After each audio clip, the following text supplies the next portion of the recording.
I'm Daniel Johnson. I'm 28 years old, and at my own brother's engagement dinner, my family found out that the son they'd written off as a weird computer nerd was the secret CEO of a company that had just been acquired for $300 million.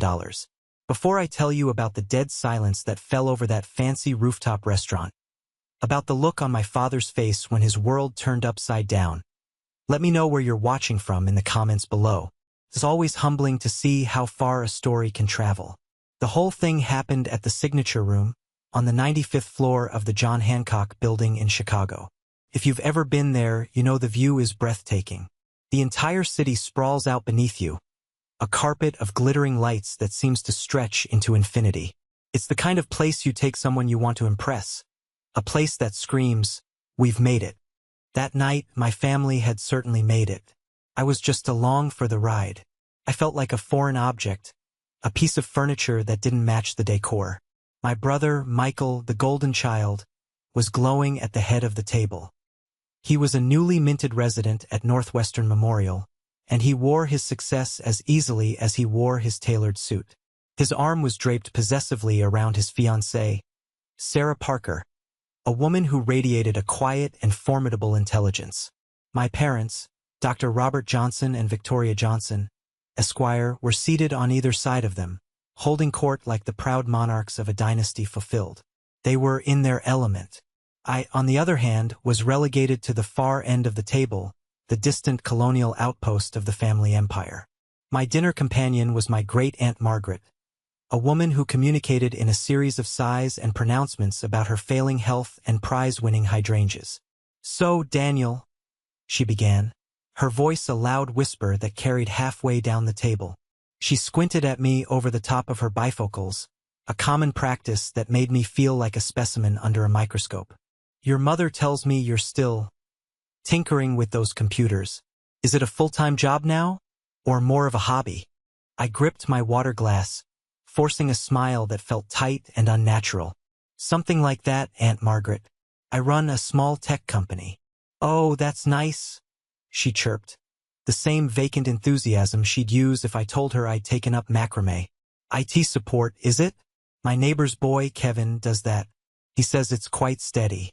He just fixed my printer last week." "A lovely boy." I just nodded and murmured, "That's great."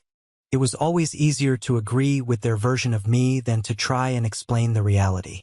For my entire life, my family's perception of my work had been stubbornly frozen in time.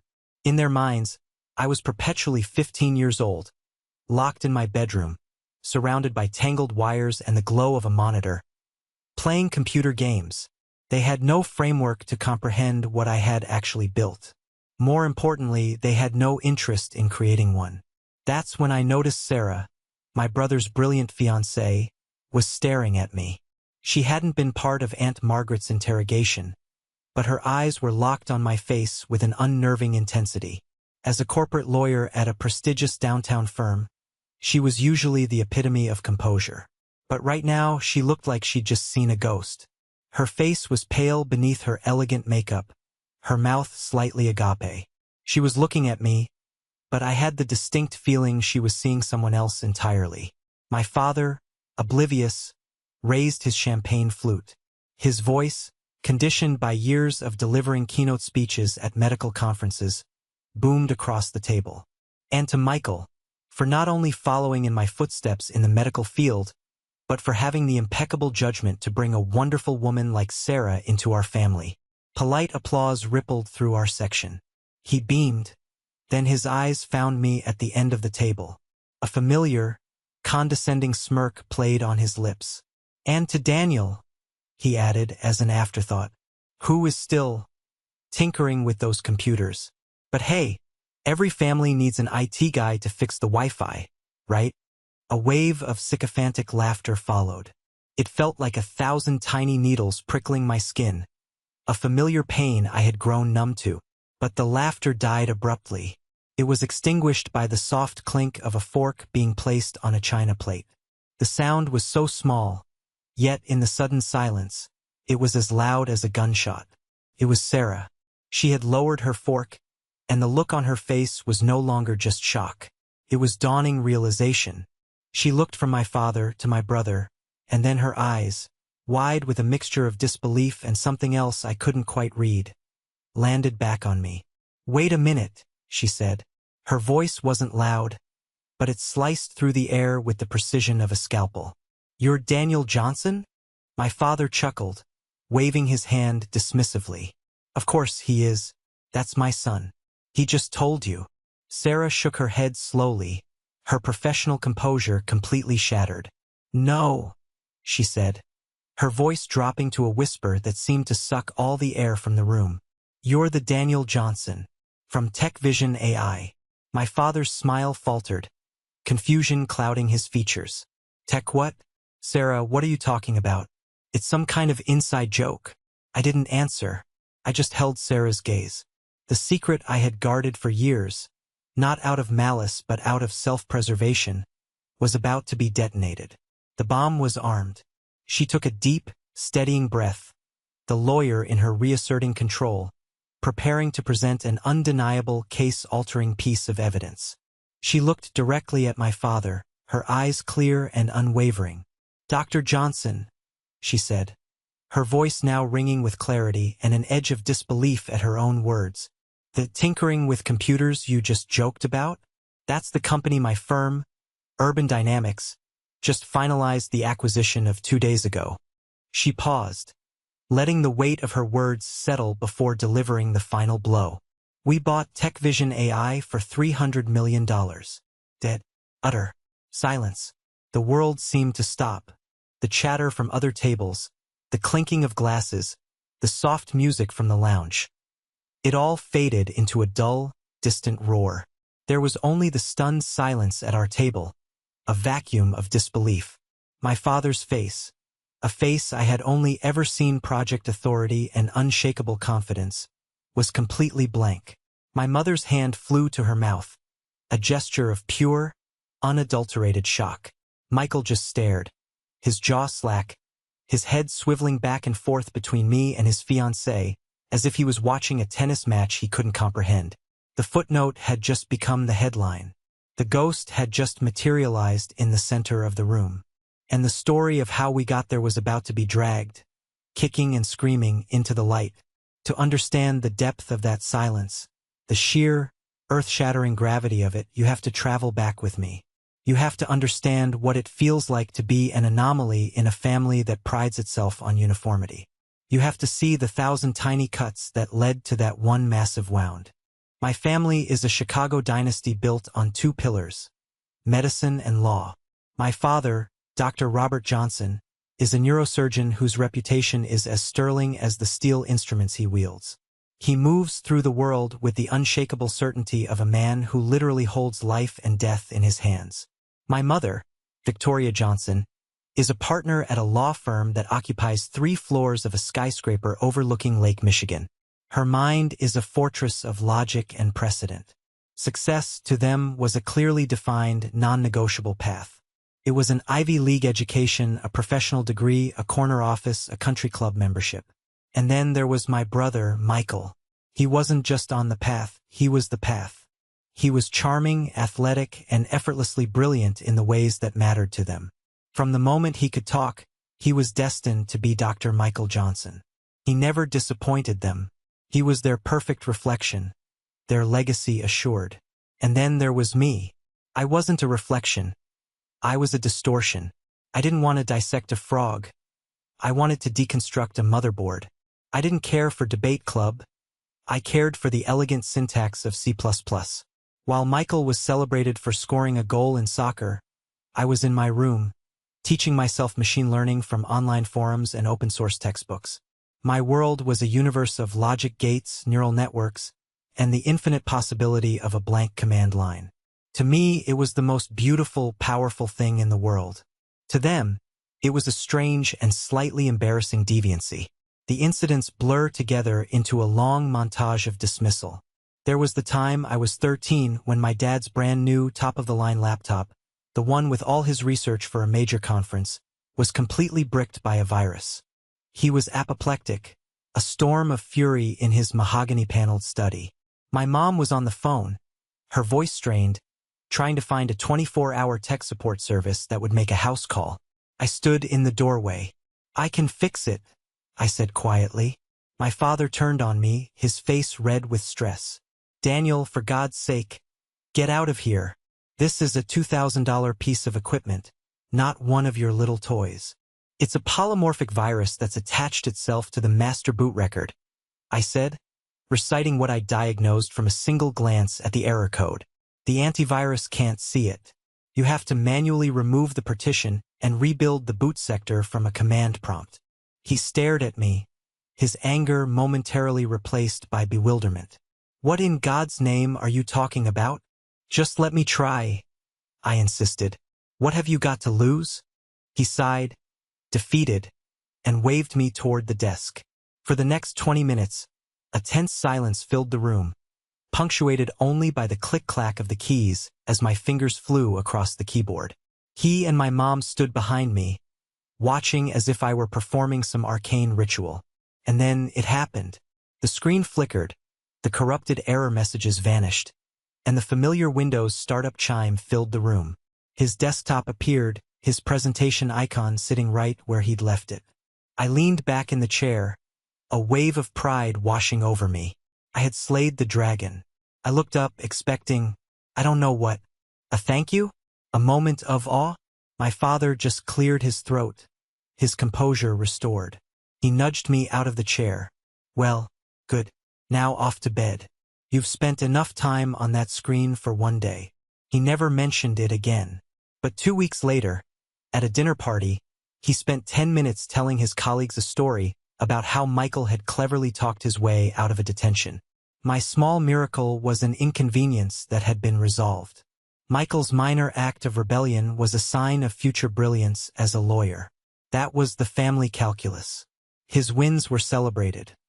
My wins were simply expected or worse, ignored. It wasn't just neglect. It was an active campaign of discouragement. In my junior year, my computer science teacher, Ms. Rivera, a fiery, brilliant woman who was the first adult to ever speak my language, pushed me to enter a citywide programming competition. I designed a rudimentary AI that could learn and play chess. It wasn't perfect, but it was innovative. The night before the competition, my father sat me down. "Daniel," he said, his voice laced with that familiar tone of weary disappointment. "I spoke with your chemistry teacher today. A C+. That's not acceptable. I think you need to spend less time on these computer distractions and more time on your actual schoolwork. The subjects that will build a real future." "This is important to me, Dad," I argued. "What's important?" he said, his voice hardening, "is getting into a good college. And this chess game of yours is not going to get you into a good college." I went to the competition anyway. I got second place. When I came home with the silver medal, my mother glanced at it and said, "Oh, that's nice, dear. Did you remember to take out the recycling?" The final, irrevocable break came in my senior year. I poured everything I had into a project for the Illinois State AI programming competition. It was an algorithm that could predict inventory needs for retail stores with 94% accuracy, a massive leap over existing commercial software. Ms. Rivera was ecstatic. "Daniel," she'd said, "this isn't a high school project. This is a business." The state finals were on a Saturday in May. It was the single most important event of my academic life. A week before, my mother made an announcement at dinner. "Great news! We're throwing a party for Michael. His early acceptance letter to the pre-med program at Northwestern just came in. We're so proud." My heart sank, but I forced a smile. "That's awesome, Mike. I'm really happy for you." Then I turned to my mom. "When's the party?" She beamed. "We're having it catered. All the relatives are coming. It's next Saturday afternoon. It's going to be a wonderful celebration of a real achievement." The phrase real achievement was a deliberate dart, and it found its mark. The air left my lungs. "Saturday? Mom, that's the day of my state finals. I told you about this. I put it on the kitchen calendar." She waved a dismissive hand, a gesture of pure, effortless invalidation. "Oh, Daniel, that computer thing? Honestly, in the grand scheme of things, is it really that important? Your brother has secured his future. That's what matters." Don't be selfish. Selfish. There was that word again. Wanting my own moment, my own small patch of sunlight was selfish. So, on that bright Saturday, while my family gathered in our manicured backyard to celebrate my brother, I took 2 buses to the University of Illinois campus alone. I sat in a large, quiet auditorium filled with the nervous energy of 100 other kids like me. I presented my project. I fielded questions from judges who were actual professors and industry professionals. They didn't see a hobby. They saw the potential. And I won. First place. They handed me a heavy, gold-plated trophy and a check for $5,000. The applause echoed in the half-empty hall. As I walked off the stage, my heart was a strange mix of soaring pride and crushing loneliness. I instinctively scanned the audience for my family, a stupid, childish reflex. The seats were empty. I rode the bus home, the trophy a solid, comforting weight in my backpack. As I walked up the driveway, the sound of laughter and music washed over me. The party was in full swing. Michael was holding court, surrounded by adoring relatives.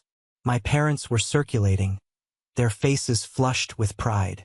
I walked into the kitchen, a ghost at my own brother's feast. I found my mom by the caterer's table. "Mom," I said, holding out the trophy. "I won."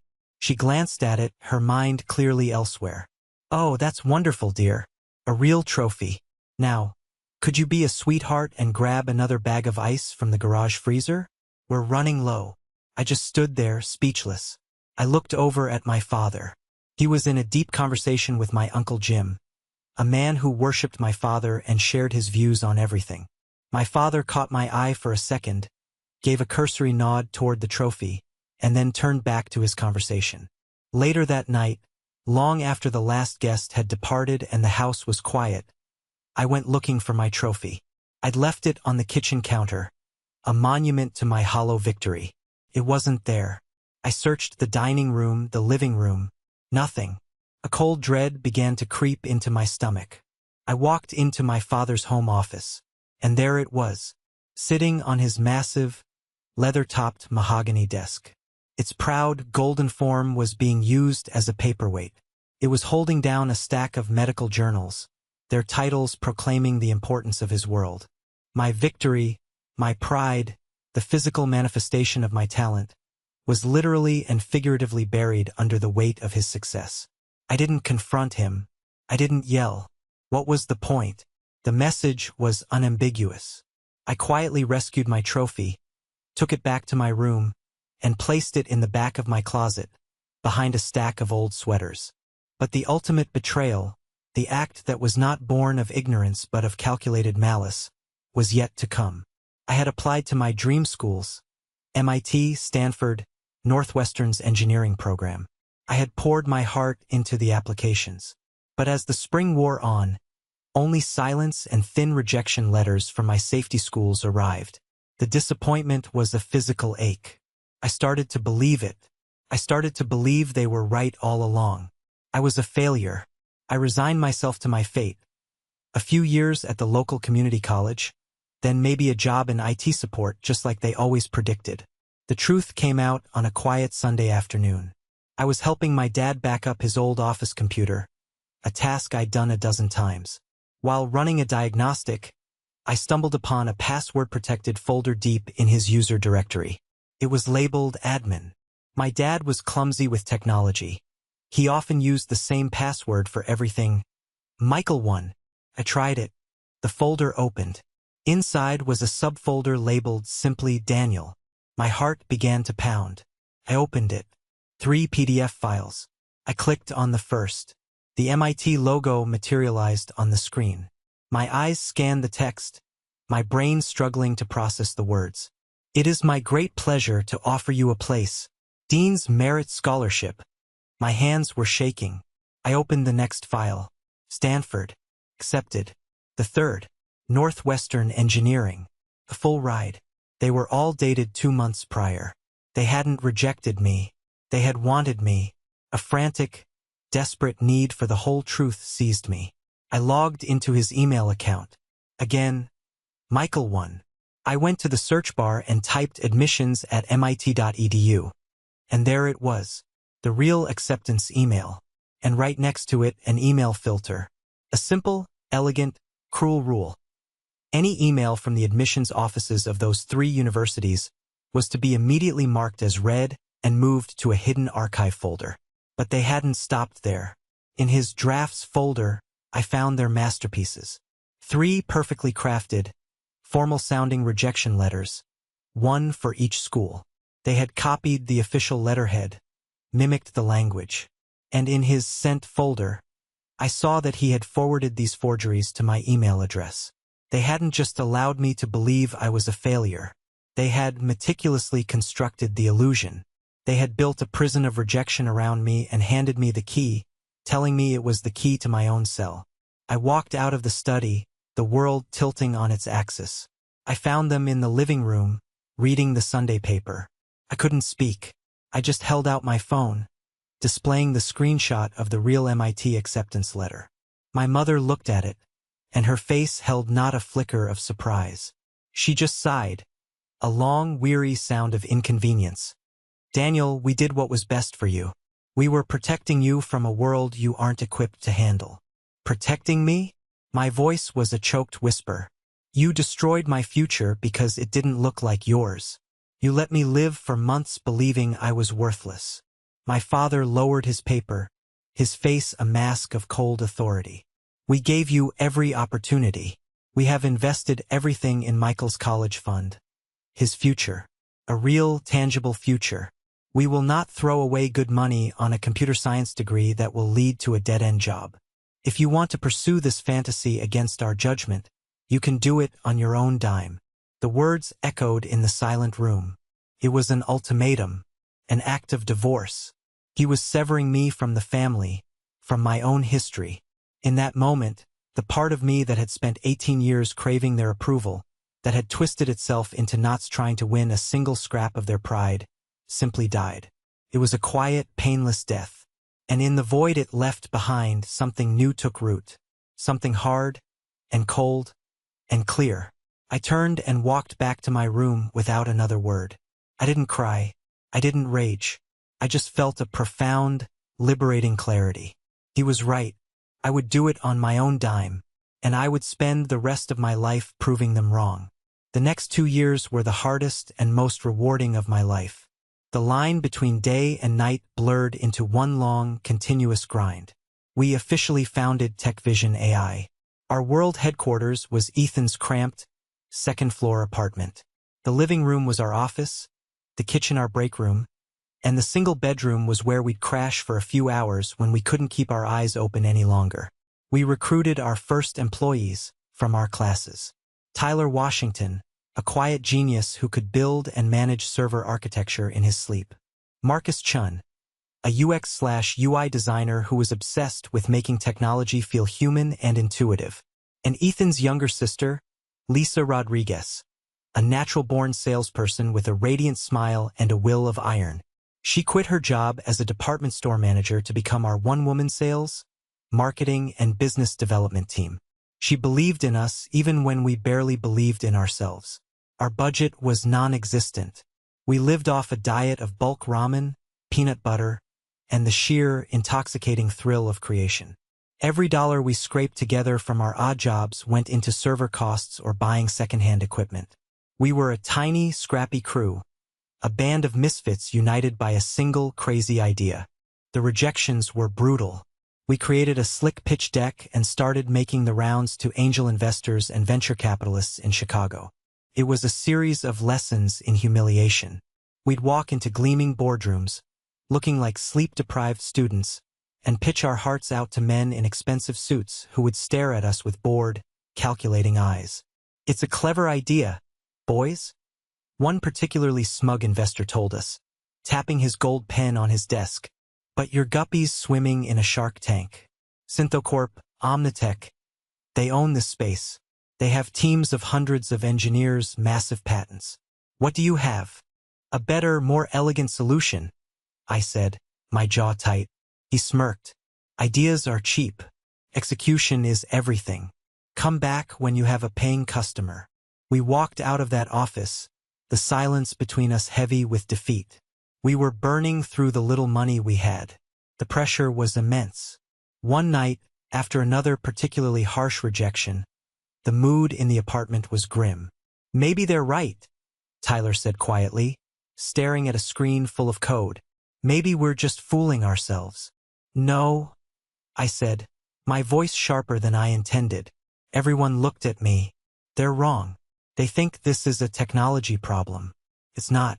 It's a people problem. They're building systems for buildings. We're building systems for the people in the buildings. That's the difference." That night, I had an epiphany. We were playing their game, the game of fundraising and pitch decks. We needed to change the rules. "Forget the investors," I announced the next morning. "We're going to find a partner. One person who feels the pain we're trying to solve every single day. And we're going to give them our system for free." Ethan looked at me like I just suggested setting our servers on fire. "Give it away?" "Daniel, we're 2 weeks from our electricity being shut off. A free pilot program," I clarified, my mind racing. "For one high-profile building. We prove it works, we get a rock-solid case study with real data, and then we have something to sell. We stop selling an idea and start selling a result." It was a massive gamble. We were betting the entire company on one roll of the dice. Lisa, our fearless sales chief, spent the next week on the phone. She was looking for a specific profile. A property manager of a large, older, but prestigious building. Someone known for being innovative, but who was fighting a losing battle against aging infrastructure and rising costs. She found Janet Chen. Janet managed the Chamberlain, a 50-story historic landmark in the heart of the Loop. It was a beautiful Art Deco masterpiece, but it was notoriously inefficient. We knew from public records that its energy costs were nearly double that of a modern building its size. Getting the meeting was a miracle. Convincing her was a battle. We sat in her polished office, the three of us looking like kids in the principal's office. Janet Chun was a formidable woman in her 50s, with sharp eyes that seemed to see right through our nervous enthusiasm. She listened to our entire pitch without interruption, her fingers steepled under her chin. When we finished, a long silence hung in the air. "Let me get this straight," she said finally, her voice dry. "You 2 boys and your sister want me to give you 3 people with no track record and no funding, complete access to the core operational systems of my $100 million building." "Yes," I said. "You want to install your untested software into my HVAC, my security, my electrical grid." "That's the plan," Ethan chimed in with a bit too much cheer. "And what happens?" She leaned forward, her eyes narrowing. "When your little experiment crashes, when it locks 3,000 people out of their offices on a Monday morning, or shuts down the heat in the middle of a Chicago blizzard, who do I sue then?" This was the moment, the make-or-break question. "It won't crash," I said, my voice steady, filled with a certainty I didn't entirely feel. "But if it does, we'll be here. We will physically live in your boiler room for the entire 3-month trial. We will not sleep. We will not leave. We will not let you fail. That's my promise." Janet Chun stared at me for a full minute. She wasn't looking at our technology anymore. She was looking at me. She was assessing my character, my resolve. She was a shrewd businessperson, and I think she recognized the one thing we had more of than any of our corporate competitors: pure, unadulterated desperation. We had no choice but to succeed. "Fine," she said, so suddenly it took my breath away. "You have 90 days. The first major glitch, the first serious tenant complaint, and you're out. And you will be hearing from my lawyer. Do we have an understanding?" "Crystal clear," I said, a grin finally breaking through my nervous facade. Those 90 days were a blur. We made good on my promise. We set up cots in a small, dusty storage room in the basement of the Chamberlain, right next to the boiler room. We lived and breathed that building. We mapped every circuit, learned every quirk of the ancient HVAC system, and memorized the security patrol routes. We weren't just installing software. We were performing open-heart surgery on a 50-story giant. The day we went live was terrifying. We gathered around our makeshift command center in the basement, watching the data streams on our monitors. For the first few hours, it was chaos. Alarms we didn't expect, data that didn't make sense. But then, slowly, the AI began to learn. We saw it shut down the lights on 3 empty floors. We saw it adjust the airflow on the sunny side of the building. We saw it flag a small, intermittent pressure drop in a water pipe on the 47th floor. A leak that was completely invisible, one that would have gone undetected for months until it caused a catastrophic failure. We were watching our creation come to life. At the end of the 90 days, Janet Chun summoned us to her office. She didn't smile. She just turned her computer monitor toward us. On the screen was a spreadsheet. "Here's the data," she said, her tone all business. "Energy consumption is down 43%. That's a net savings of over $60,000 for the quarter. Tenant complaints about temperature irregularities have dropped by 90%. And this," she said, pointing to a line item from her maintenance crew, "is the report on that pipe on the 47th floor. They found a corroded joint, exactly where your system indicated. The chief engineer estimates it would have failed within the next 6 months. A failure like that would have flooded 3 floors. The repair and water damage would have cost this building close to $250,000. Your system didn't just save me money. It saved me from a disaster." She finally leaned back in her chair and allowed herself a small, satisfied smile. "So, let's talk about a real contract. And I happen to be on the board of a National Property Management Association. I think there are a few people who need to hear about what you've done here." That was it. That was the breakthrough. Janet Chun became our champion. Her impeccable data and sterling recommendation were better than any venture capital funding. Within 6 months, we had contracts for 10 more buildings. Within a year, we were operating in 3 different cities. We finally moved into a real office, hired a real team, and started paying ourselves a real salary. I was so deep in the work, so obsessed with building and growing, that my old life felt like a distant dream. I was a ghost to my family, and I preferred it that way. When Michael called to tell me he was engaged to a lawyer named Sarah Parker, I was happy for him, but it felt like news from another country. I promised to be at the engagement dinner, never once imagining that the smart, successful lawyer my brother was marrying was a key player at the very company that was, at that exact moment, secretly preparing a 9-figure offer to buy my entire world. Walking out onto the magnificent mile that night was a surreal experience. The city was alive with light and motion, but I felt like I was moving through a dream. The cool Chicago air hit my face, a stark contrast to the suffocating atmosphere of the restaurant. I wasn't triumphant. I wasn't vengeful. I was just empty. The rage that had been my engine for so long had burned itself out in that final, brutal confrontation. And in its place was a vast, quiet stillness. I had said everything that needed to be said. The truth was out, a wild animal uncaged, and I had no idea what it would do next. I didn't take a cab. I didn't go home. I just walked. I walked for hours with no destination in mind. I walked south, through the canyons of the Loop, past the towering buildings that were the monuments of other people's success. Many of them would soon be running on my technology, their internal systems managed by the code I had written in a cramped apartment while the city slept. I was the ghost in the machine, and I had just revealed myself. Now what?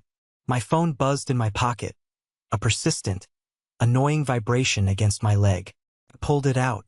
A string of missed calls and texts. "Michael. Dan, I am so sorry. I had no idea. Please call me. Mom. Daniel, we need to talk. Please come back. This is a misunderstanding. Michael. I'm a complete idiot. I'm ashamed. Please just let me know you're okay. Mom, your father is distraught. You've caused a terrible scene. That last one. You've caused a terrible scene." Even now, after everything, she was framing it as my fault. My truth was an inconvenience, a social faux pas. I stared at the message, a bitter smile touching my lips. Some things would never change. I turned the phone off and shoved it back in my pocket. I needed silence. A few days passed in a blur. I didn't leave my apartment. I ordered food in, watched movies, and tried to process the tectonic shift that had occurred in my life. On the 3rd day, there was a knock on my door. A hesitant, uncertain knock. Not the confident rap of a delivery driver. I looked through the peephole. It was my father. A jolt of the old anger went through me. I almost didn't open the door. But my curiosity, and perhaps a flicker of something else, won out. I unlatched the deadbolt and opened the door. He looked terrible.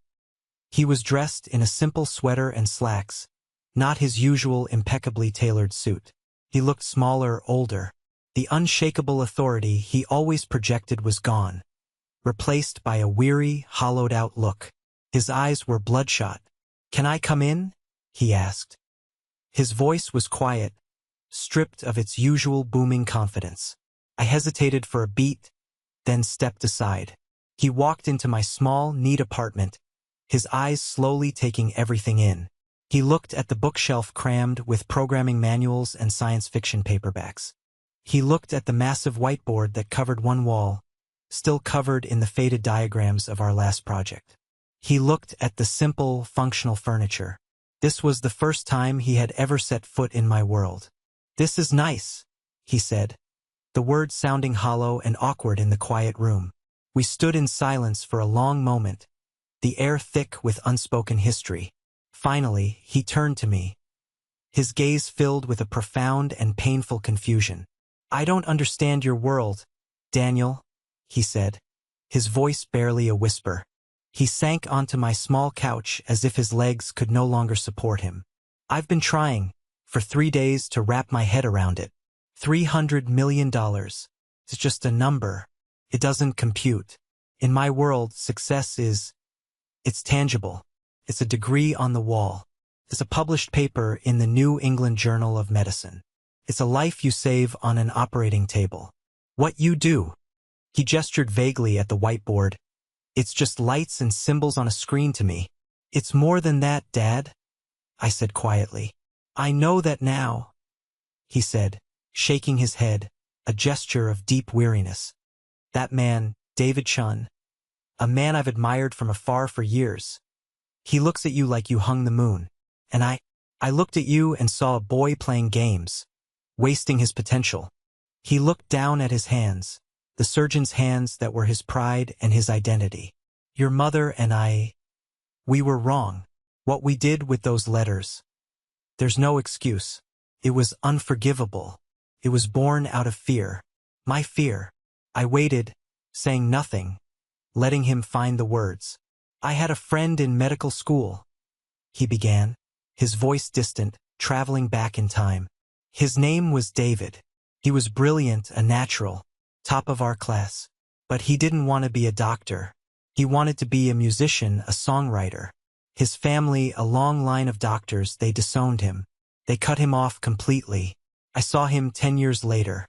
He was playing a guitar for spare change on a street corner in San Francisco. He was broke. His wife had left him, his health was failing. He was a ghost. All that potential, all that brilliance, just gone. Wasted. And I swore to myself, I swore I would never let that happen to my son." He finally looked up at me, his eyes pleading.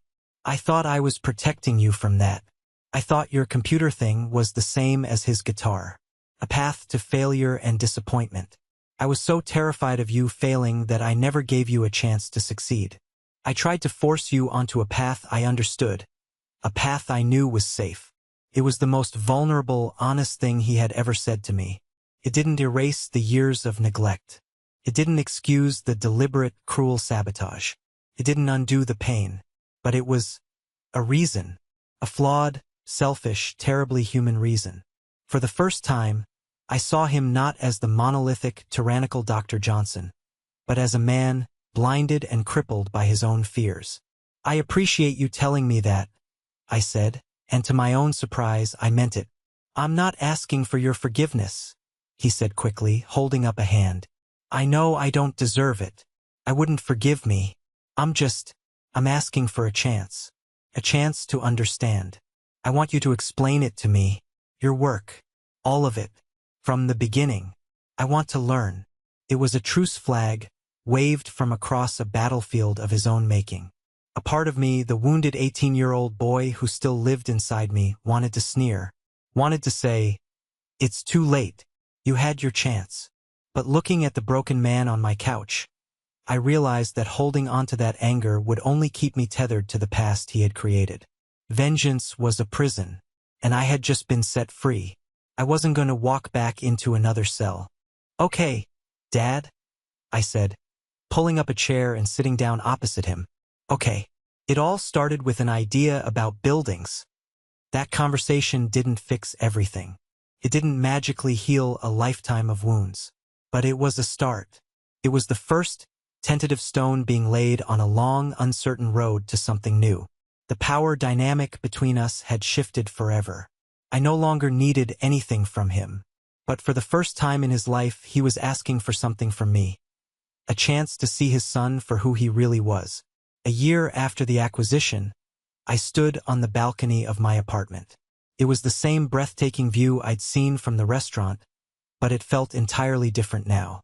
It was no longer a symbol of a world I was excluded from, a world I could only look at through glass. It was just my city, my home. The lights of the buildings twinkled below, a vast, interconnected network, a living system pulsing with energy. And I knew, with a quiet, bone-deep sense of peace, that I had helped build a small part of its nervous system. I was no longer a ghost. I was part of the architecture. My relationship with my family had found a new, fragile equilibrium. We started a tradition of monthly dinners. Not at fancy, soulless restaurants, but at my apartment or my parents' house. They were often still a little awkward, full of hesitant questions and careful answers, but they were honest. My father would ask me about my work with the foundation, and he would actually listen, his brow furrowed in concentration as he tried to understand the world of venture philanthropy. My mother, to my unending surprise, had started volunteering her legal expertise to help nonprofits, a world away from her usual corporate clients. She was, in her own way, trying to find a purpose beyond a paycheck. Sarah and Michael got married in a beautiful ceremony at the Botanical Gardens. I stood beside my brother as his best man. In his speech, he didn't tell embarrassing childhood stories. He talked about the future. He talked about learning from his older brother that the most successful paths in life are not the ones that are laid out for you, but the ones you have the courage to build yourself, brick by painful brick.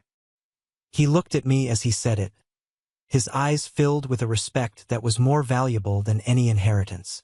My parents, sitting in the front row, applauded, their faces a complex mixture of pride and a lingering, quiet sorrow for all the years they had lost. That night on the balcony, my phone buzzed with a new message. It was a picture from Michael. It showed him and my dad standing in a hospital lab. They were side by side, both of them in scrubs, grinning at the camera and pointing at a large monitor displaying a complex 3D image of a human brain. The text underneath read, "The new surgical imaging software uses a machine learning algorithm to predict tumor margins." It made me think of you. Pretty amazing stuff. Proud of you, bro. A real, uncomplicated smile spread across my face. That was it. That was the validation I had unknowingly craved for a lifetime. It didn't come in a 9-figure bank transfer. It didn't come from a magazine cover. It came in a simple text message from my brother, a shared moment of nerdy enthusiasm, a connection between his world and mine. It wasn't about forgiveness, not completely. You don't just forget the scars. They are a part of you, a map of where you've been. But you can learn to live with them. You can let them be a reminder not of the pain, but of your own strength to heal. The gnawing need for their approval, the burning anger that had fueled me for so long, the deep-seated feeling of being less than, it was all gone. Washed away. I wasn't the weird computer nerd in the bedroom. I wasn't the $300 million CEO on a magazine. I was just Daniel. And for the first time in my entire life, standing there under the vast, starry sky that felt like enough. Felt like everything. Thank you for listening to my story. I hope it resonated with you in some way.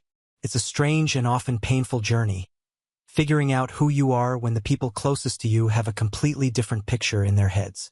It's a battle to have your own truth seen and respected. Have you ever felt like you had to fight to be seen for who you truly are? Or maybe you were the one who had trouble seeing someone else's true potential. Share your story in the comments below. I read them all. And don't forget to like and subscribe so you don't miss what's next.